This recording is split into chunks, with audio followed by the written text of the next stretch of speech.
পদ্মা, মেঘনা, যমুনা এই 3 শাখার শিক্ষার্থীদের পিঠা। বাবির পিঠা আমার একটা অত রাজি লাগে। এই কি পিঠা? এই পিঠার নাম কি? বলো পাক্কন। আর পিঠার কি নাম? ওইগুলোর নাম কি?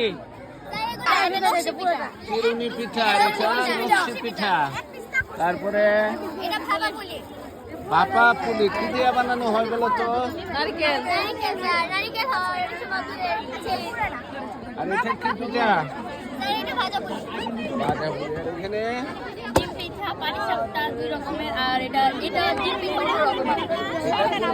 আর এটা কোন রকম? নারকেল আর কি? বাহ, ফাইন। অনেক সুন্দর একটি স্টল, দেখেন আপনারা।